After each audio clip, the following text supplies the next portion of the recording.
స్విట్జర్లాండ్లోని దావోస్లో జరిగిన world economic forum సదస్సులో మంత్రి నారా లోకేష్ పర్యటన అత్యంత విజయవంతంగా ముగిసింది. 4 రోజుల పాటు సాగిన ఈ పర్యటనలో ఆంధ్రప్రదేశ్ను పెట్టుబడులకు కేర్ ఆఫ్ అడ్రస్గా చూపడంలో లోకేష్ బృందం ఘన విజయం సాధించింది.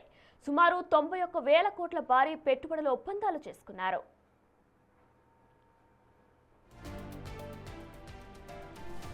ఈ పర్యటనలో అత్యంత కీలకమైన ఘట్టం ఆర్ఎంజెడే కార్పొరేషన్లో కుదిరిన ఒప్పందం. రానున్న 5-6 ఏళ్లలో ఈ సంస్థ రాష్ట్రంలో 91,000 కోట్ల పెట్టుబడి పెట్టనుంది. ఈ భారీ పెట్టుబడుల ద్వారా రాష్ట్రంలో దాదాపు 1,00,000 మంది యువతకు నేరుగా ఉపాధి అవకాశాలు లభించనున్నాయి.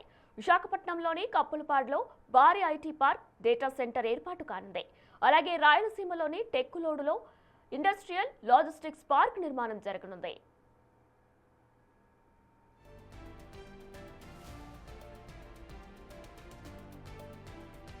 మంత్రి లోకేష్ తన పర్యటనలో భాగంగా మొత్తం 45 కీలక సమావేశాల్లో పాల్గొన్నారు.